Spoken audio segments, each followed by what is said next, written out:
here we have the big setup right now. Shura has paid attention to what's going on, at least from the standpoint of Shiki, and I think the whole setup for Ziggy versus Shura is interesting. I think it'd be just a general, like, a really interesting set, to run into, like, how exactly are these characters going to interact. But I don't see it having a whole lot of large scale value outside of that. It's something that I'm hoping happens, but not as much focus, in all honesty, as I think I've thought about recently. Because I was thinking, like, if they have, like, a genuine scuffle between the two of them, like a fight of some sort. But I feel like Ziggy is just too much for Shura. Like, Shura is strong, don't get me wrong. Like, we definitely know that he's powerful. We know that he's got some pretty solid hype behind his character.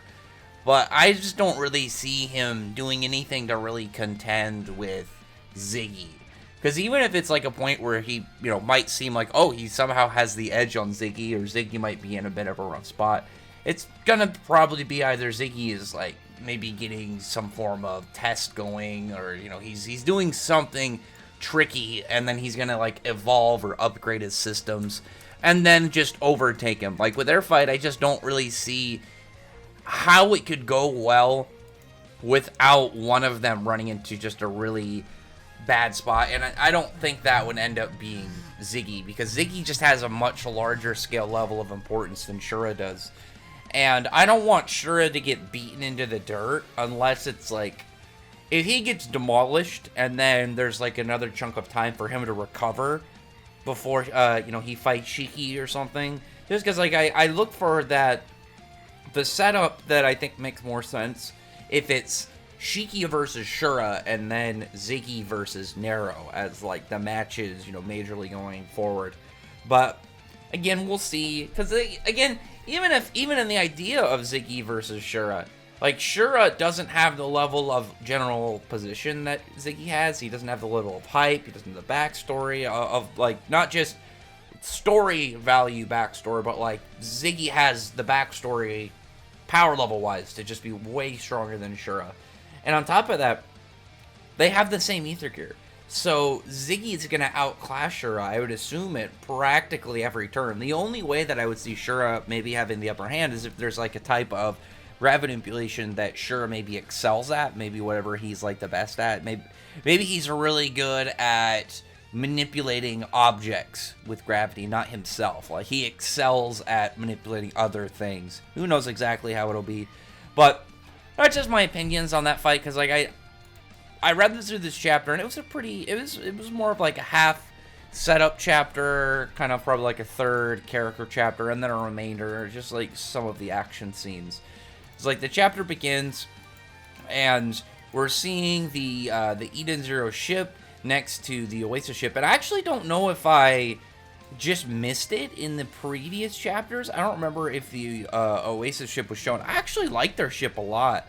It has a really plain design, but I think that the whole front portion of it, like I guess it would be maybe like the control room or the cockpit, or just, wherever it is where you see all like the windows in the front.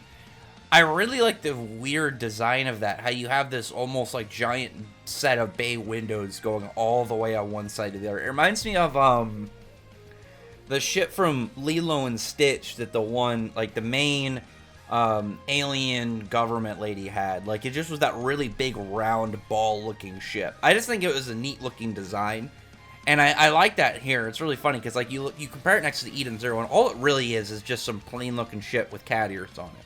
Like, there's nothing that crazy, but I don't know. I just really like that front design portion, and the 3 thrusters actually looks pretty cool. But again, that was another thing I wanted to note, because I don't think I talked about that at any point in my other reviews for the last couple chapters. But I mean, like, if I do generally really like something, I'm going to mention it. And, the aesthetic design of something is always a piece that can draw my attention. But Laguna gets called over by, I'm trying to remember exactly how to pronounce the name, Ibaraki? Ibarak? I don't remember how exactly it's pronounced. But the dude, alien dude, he's got the black eyes, the pompadour, and he doesn't seem too keen with Laguna, because at some point Laguna left. I'm guessing that's when he went to a Draken show.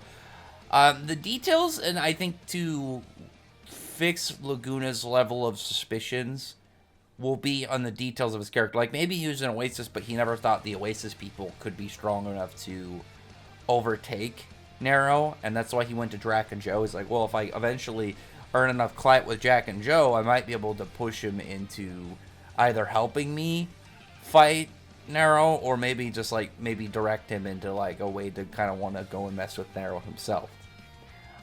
Based off of, like, so far what we've seen, I think that Drac and Joe, like, Prime Drac and Joe, like, we never saw, like, the full extent of where he was at, like, what we were given from Laguna himself. Once they destroyed the machine that kind of, that stabilized his age, he lost control and he, like, was way weaker than he normally was.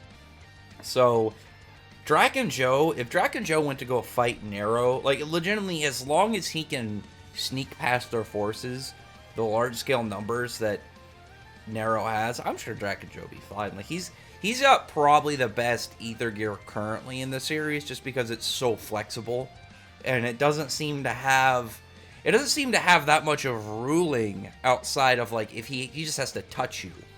If he can touch you, he can convert your body into other things. As long as he can make contact into something, that's, you know, it's one of those things, like, it's difficult in the idea of it. Like, okay, yeah, guy's got to touch you.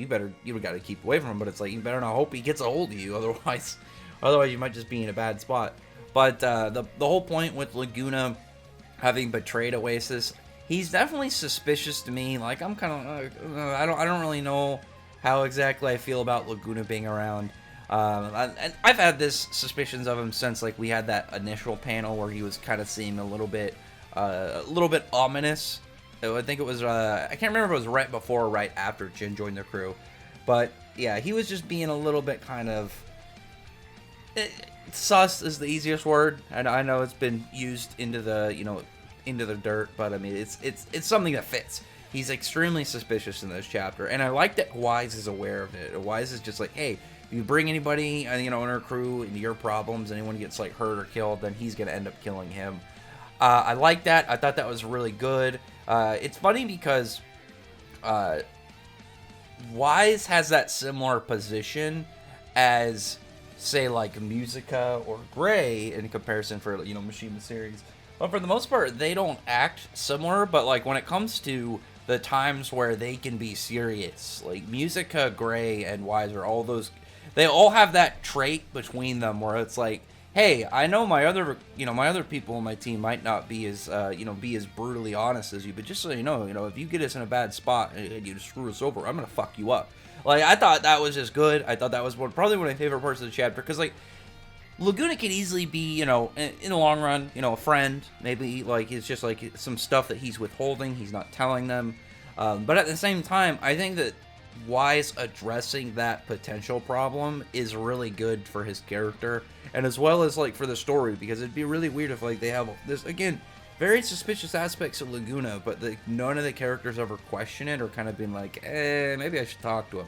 So I like that with Wise, and I'm hoping that actually, like, following that, like, if it turns out Laguna is, like, say Laguna ends up being, you know, in the clear, he ends up becoming a member of the crew and stuff, and, you know, we can trust him. Both the people in the series and the readers can trust him. Then I'd hope that him and Wise could have maybe, like, a cool moment together, and maybe Wise could try and be like, hey, man, I'm sure you understand what's like that. And Laguna probably be smart enough to understand, but yeah, I kind of get why you did that too, don't worry about it. But it was also a cool moment with Couchpo when, Rebecca was trying to be like, hey, you know, you can leave if you want. But I mean, like, to be perfectly honest, like, I was thinking about this part too for a good chunk of time, because it wasn't that important, like, for the story, because Couchpo isn't a fighter. She's pretty much just there. Like, she's pretty much just there, and she's enjoying, you know, the Eden Zero food and stuff. But from both her standpoint, I'm kind of cool with her, because for her, where, you know, there's probably not many places safer than being in the Eden Zero ship right now, outside of just straight leaving the cosmos, like, just going back to the frickin', you know, just head back to the soccer cosmos, get over there, and then you're probably kind of in the best position other than, you know, just leaving. But outside of that, she actually can provide, like, a pretty good level of just comfort being there. She seems really friendly, and I would imagine, like, in, you know, perilous times of, like, this war and stuff, just, you probably would be able just to get, like, maybe, like, a good, you know, some good morale just having her around. she does seem very, like, in high spirits. So I would imagine that just, going to talk to her probably wouldn't be so bad. But after that point, we have Shiki just commenting on, like, all the explosions out in space, saying, like, each of those ships has people on it that died, and he is, he wants to defeat Nero so he can stop this war. I thought that was really nice. I'm appreciative that Shiki, even if he's like, yeah, I don't know those people, but still, like, the possibilities were there. Maybe what in some world or another, he could have been friends with those guys. But either way, like, he wants to do something about this and end up taking Nero down. So they end up, going and do their thing, like shooting right through some of the Nero fleet that ended up spotting them. They go right through the atmosphere of the planet and go right in.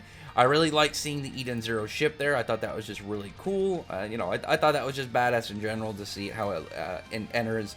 A lot of the ship dynamics that Mishima has been using with Eden Zero, I've really enjoyed. I like seeing that because it's something we never really got much with.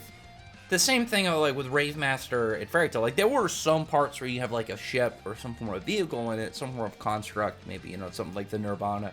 But it's obviously a rare thing in those series to have anything of that manner, whereas like Eden Zero, like the ships are a regular thing. It's not like an every chapter thing, but it's frequent enough that it's like, okay, well, how is it going to be played in this time? And like, he's done a really good job every time of giving us like a big grand display of the Eden Zero ship charging in, and I've really liked that. I really enjoyed that aspect of the Eden Zero. That's one of the things as well, as I'm hoping the character power levels don't get too crazy, and maybe he focuses more on like speed, like technique and hacks, and then kind of keeps like the crazier stuff to the ships, because I don't want the ships to ever lose their value and just be kind of like travel pieces.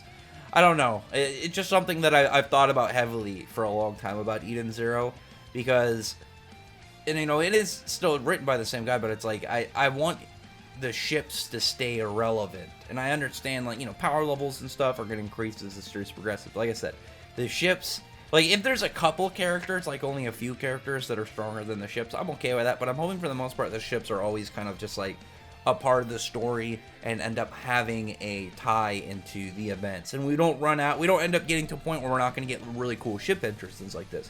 Because like I said, this was probably my favorite part of the chapter overall, just from looking at other arcs, like looking at even like the Beliogor and stuff, seeing the Eden Zero kind of rushing through there. That actually might be my favorite panel too that I think about. I remember I did my favorite panels of 2020. I think it was either at the end of last year or early this year, and I had Shiki using Meteor Breaker. This is an extra piece of information I just want to put in there. I actually really wish that I switched that for the Eden Zero going through the Beliogor, because I really liked how Mishima had the bubble, like the glass bubble out on the barrel goer, like partially, you see it partially kind of exploding, and then the rest of it, it's like the area that's still intact where it's like the cracks are moving, but you still see the shape of like the Eden Zero coming through. I love that. That was probably my favorite panel of the whole series, to be perfectly honest. But anyway, other than that, though, comment below, thumbs up the video, friend the like button, subscribe button, and check out my other videos. Other than that, I appreciate everybody's already subscribed, and I thank you all for listening. Bye.